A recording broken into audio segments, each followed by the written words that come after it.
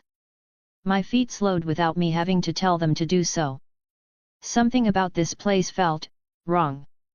Or perhaps too right, in a way only I noticed. A narrow, dingy shop crouched low between two brighter facades. Its windows were fogged with soot and grime, thick enough to paint with a fingertip. Above the door, a faded sign wavered like a half-caught breath. For a heartbeat, the letters tangled, then smoothed into something unmistakable. Leaky cauldron. My chest gave a quick, painful squeeze. I might have chalked it up to hunger or nerves if not for what happened next. A man strode past me, not draped in dreary wool or rationed grey, but in robes that swished about his ankles, dark as midnight ink. No one else spared him a glance. I watched, eyes wide, as he walked right up to that battered door and slipped through it, like water through a crack. Something inside me went loose. The world I'd half doubted, half hoped for, the one whispered in my memories in books and films, snapped into stark certainty. The wizarding world was real. For a moment, my legs actually twitched toward that door. I wanted to see. Needed to see what lay beyond that threshold. But the memory of rough hands on my shoulders, of breath hot and foul against my ear, of my own muffled scream and how near I'd come to disappearing forever, that memory clamped cold around my ribs. I wasn't ready. Not yet. I needed more than wonder. I needed caution. A plan.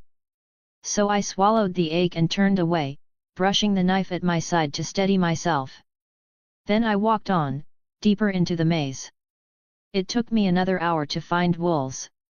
By then, the sun had clawed high enough to splash rooftops with pale gold, though the streets here seemed determined to keep their chill. It was a quieter part of the city, like even the war couldn't be bothered to shout here. And there it was. Wool's orphanage. Squat, tired, its brick darkened by decades of smog and coal smoke. A rust-bitten fence curled around it like a protective scowl. It looked like the sort of place that might swallow small voices whole. But the windows were scrubbed clean, and a few mismatched flower pots crowded the sills. Someone, at least, still fought to make it homely. I stood by the gate, thumb worrying circles into my palm, eyes dragging over each window and dark lintel. I was working through possibilities, how easily I could be sent here, what stories I'd tell if they tried, when a voice cut clean through my thoughts. Looking for something, young man. I jerked my head up. A woman stood near the gate post, broad-shouldered in a sensible grey coat, hair pinned so tight it probably ached. Her mouth wore the shape of kindness, though it was the sort that came from habit more than softness. I let my shoulders hunch and dropped my chin. It wasn't challenging to look small and fragile. Too thin frame, eyes sunken from worry and skipped meals. I hated pity most days, but sometimes it was a weapon sharper than any blade. Might be my new home, I said, voice thin, letting it catch like a thread pulled too tight. They said they might send me somewhere. Thought I'd see what sort of place it was. Her face creased just a touch. Enough. Oh, love. Well, it's no palace, that's sure, but it's warm. You'll get meals on time, a proper bed, and lessons when we can spare a teacher. If it comes to it, we'll take good care. That's more than many get these days. I nodded, forcing my eyes wide and solemn. Inside, every word sank deep, catalogued. She hadn't blinked at the idea of the state sending me along. This place was ready for boys like me. Too ready, maybe. Thank you, ma'am, I breathed. Just wanted to see. Then I turned, my hand drifting automatically back to the knife beneath my jacket. She watched me go with a gaze that felt like it might chase me down the street, more curious than suspicious, but enough to keep my pace brisk. The walk back stretched long. I cut down new roads, eyes jumping from shadows to passing faces, every clatter making my shoulders twitch. London felt larger, stranger than ever, a city full of half-glimpsed dangers and even stranger promises. When I finally pushed through my own gate and barred the door behind me, I slumped for just a second. But the thought of that wizard stepping through a door no one else could see lit my mind up all over again. And Wool's, the woman's careful eyes, the neat iron fence, waiting to close around me if I wasn't clever enough. I thought the day was over. I even managed to heat a little broth and finish it just before it went lukewarm. But near dusk, a knock sounded at the door. Sharp. Official. The sort of sound that left the hair on my neck standing. I cracked it open just enough to see a man on the stoop in a smart wool coat, collar turned up against the chill. He held a slim stack of papers and wore a dark cap tucked under one elbow. A billeting officer. I knew they'd come, it was just a matter of time. Richard Russo, he asked, peering down at me. His breath fogged in the cold. Yes, sir. He cleared his throat, eyes flicking past my shoulder into the dim hall. Mind if I come in? This won't take long. I hesitated, then stepped back. He ducked under the lintel and moved into the kitchen with that quiet, officious air grown men have when they feel a boy's house isn't rightly his. Right, he said, drawing out a pencil. We'll keep it straightforward. Given your mother's recent passing, the council has begun reviewing placements. You understand, I hope. His voice was unhurried and calm. Yes, sir. He pulled a form from the sheaf and flattened it on the table. The pencil hovered. Full name. Richard Russo. Age. 9. Date of birth. The 2nd of September, 1934. He scribbled it down. Any siblings? Cousins living under this roof? Other immediate kin? I shook my head. No, sir. They're all gone. His mouth twitched, not quite sympathy, more an acknowledgement of a simple fact. Religion. Catholic. My voice was steady. I was never particularly religious, but being reincarnated makes you more open to the infinite possibilities, and it matters a great deal to my nana. That could affect placement options. Some of the homes are run by church charities, staffed by priests and nuns. He paused, letting it sink in before continuing. Health next. Any lingering illness? Tuberculosis in the family? Bad lungs, weak joints, chronic ailments? No, sir. The answers came quickly. I've always been strong enough. He squinted at me, pencil tapping his chin. Can you read? Write? Basic sums? Yes. And you've been attending school regularly? I hesitated before deciding to tell the truth. Yes, sir. Most of the time, I did miss the past 2 days, but that's because I had to sort out the house. His eyes narrowed, but he didn't chastise me. That's reasonable. Any troublesome behaviors I ought to note? Fighting,